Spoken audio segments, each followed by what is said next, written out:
Hey guys, what's up? Welcome back here to today's edition of Intuitive Angling, and really appreciate you guys coming by the channel to check the video out. And you know, I always say that every day. You guys hear me, tell you guys I really appreciate it, but I really want you to know that I do. I do not take it for granted. There's so many dang YouTubers out there, and everybody out there that has helped this channel grow as big as it is. Just a big thank you from me and my family on that. So I wanted to pass that along. Got a fun little video for you guys today. We're going to be talking about what I consider the best, the most productive bass fishing lures over the past 10 years, from about 2014 to 2024.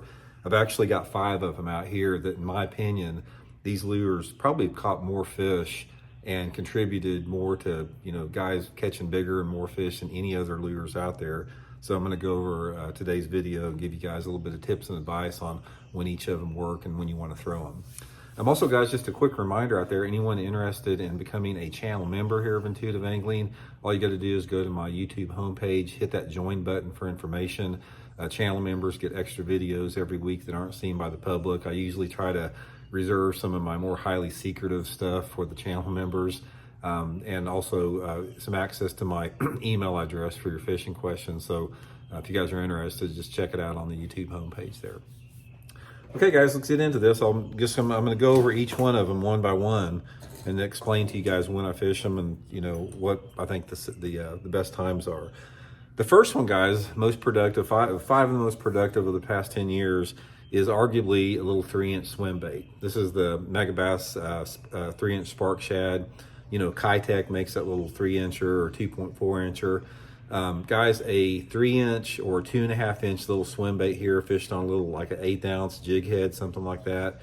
This has been a huge producer over the past 10 years. And also, guys, I'll link every one of these lures in the description of the video through my Tackle Warehouse link if you guys want to pick a few of them up.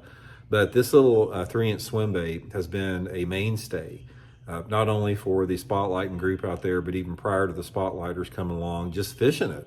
Especially on lakes that have a little bit cleaner water, and especially on lakes that have some type of a mixed species of bass in it. So if you guys have a lake that has water visibility of, say, over 3 or 4 feet clarity in some places, and you got some extent of a mix of largemouth, spotted bass, and smallmouth, little 3-inch swim bait, guys, is a killer out there.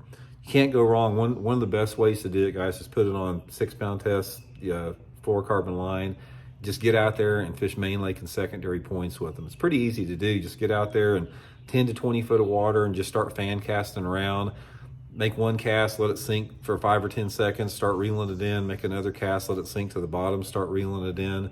Really, really good way to catch them, little 3-inch swim bait.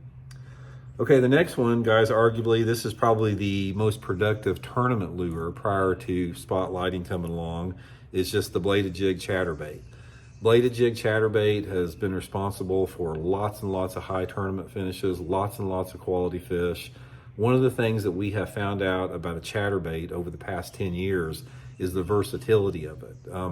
When chatterbaits first came out, probably it's been, 15, 20 years ago now, people thought they were just a grass bait. In fact, guys used them in Florida primarily, just fishing them around the shallow vegetation, and they are excellent for that. But over the past 10 years, people have realized that you can fish this anywhere. You can fish it on around lay down trees. You can fish it on rocky banks, around boat docks, open water. I even know guys that have caught smallmouth up on the Great Lakes buzzing this thing just under the surface. So a chatterbait is definitely in the top 5 of the most productive lures over the past 10 years. Okay, the next one, guys, is the advent of the GlideBait, the GlideBait technology.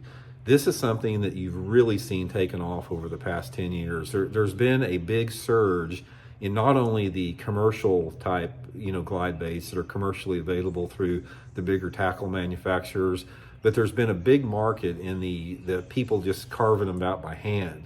This is one, actually, this is a company called Willie Pete sent me this thing. This thing is freaking awesome looking. But anyway, these homemade or commercially made glide baits have had a huge impact on fishing. It's like they've probably caught more big ones over the past 10 years than anything. It started out in California with those guys throwing those big 9 and 10 and 11, 12-inch trout lures. And then they sort of got refined a little bit to guys making them like in threadfin gizzard shad colors, bluegill patterns like this. different sizes, anywhere between say 4 or 5 inches up to 9 or 10 inches long. But glide baits have become a big player in bass fishing, not necessarily as a primary technique, but one of the things that glide baits are for is they're very situational. They're situational when you have the right set of conditions for it, and they're situational when you're just after big fish, because it's not really realistic just to go out and throw a big glide bait all day long unless you're in a lake that's got nothing but big fish in it. But a glide bait is a good secondary lure to say after you've caught quite a few small fish, if you want to try to upgrade to catch a bigger one. There's very few baits more productive than a glide bait, so definitely one of the most productive lures over the past 10 years. Next one, guys, I don't think anyone can argue with this, is the jerkbait. Megabass Vision 110 jerkbait. This has become a huge player in the era of spotlighting for bass. It's a primary tool for spotlighters, but for regular bass fishing, just as good. Jerkbait has been a mainstay for 50 years in bass fishing, and with the technology of companies like Megabass, as far as have different type of internal balancer systems within the baits, they have, again, sort of like the ChatterBait, the diversity of a jerkbait. They're no longer just like a wintertime pre-spawn lure. People use them all the time with the different color variations and different size and profiles that are available with jerkbaits. But a jerkbait has definitely been one of the top 5 lures over the past 10 years. And finally, guys, is the old Whopper Plopper. Whopper Plopper has had a huge impact in the sport over the past 10 years. Not quite as productive now as it was when it first came out strong about 10 years ago, but nevertheless, this is a super fun bait to fish. Under the right situations, it catches lots of fish and catches big ones. It creates the strike that you get on a Whopper Plopper is unequaled. It's usually a pretty vicious, violent strike, and it's a very, very unique lure. It's one of those lures out there that you look at it and immediately recognize it. But definitely over the past 10 years, it's become one of the top lures in bass fishing when those fish are biting topwater.